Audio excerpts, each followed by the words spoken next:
Hello, everyone, and welcome to Scroll Tax. Today we're here with, DeFi Dave. And Kayla. as well as Quasi Matt. We're at the illustrious Myrtle Broadway station you may recognize behind us. We have Popeyes, Checkers, and Dunkin'. Which is your favorite of the three, Popeyes. and why? I like chicken. What about coffee? I mean, I like my donkeys. Sure. I went to school in Massachusetts, so I had plenty in Dunkin'. And how do you feel about the cultural relevance or this trio as a cultural institution? Can you tell us a bit about the lore? I think one day it just showed up as a meme on Twitter or somewhere, and it kind of has the same feel as like the back rooms. There's just something like surreal and benign about it, like this whole spot.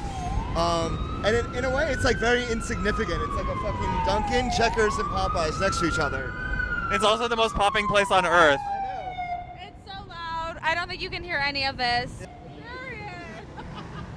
We're gonna go to Dunkin' and get a coffee. We'll see you in there.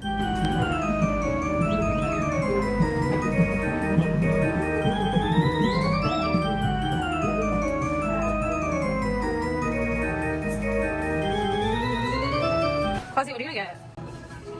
I'm gonna get like a medium cold brew with toasted almond and milk.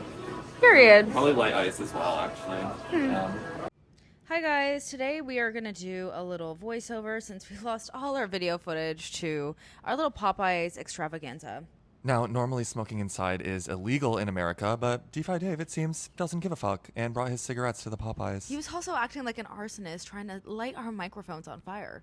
Well, we could have been angry at Dave for involving us in his criminal activity. We decided instead that we needed to farm this for content, and we started posing for the camera. We'll never miss any opportunity for clout on Scroll Tax. And folks, this is where it gets really dicey.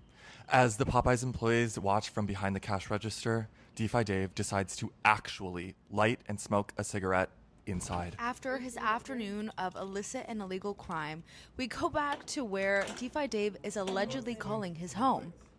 And it seems our guardian angels didn't want us to enter this apartment complex today.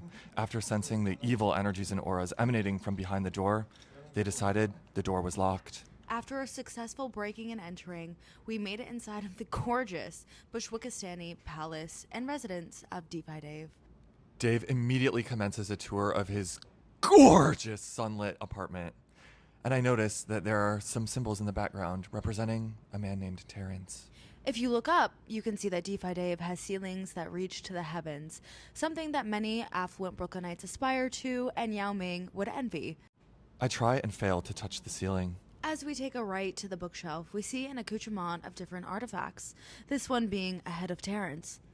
In a revealing moment, Dave identifies his literary collection, which is filled with books on psychology that are clearly oriented toward manipulating the people around him. In the theme of dishonesty, Dave begins to show us his illicit and counterfeit Italian art collection. This is before we turn the corner to see a concerning amount of white powder and illicit substances on his countertop. We're never able to verify exactly what these substances are, but they are hidden away in a container that's labeled creatine.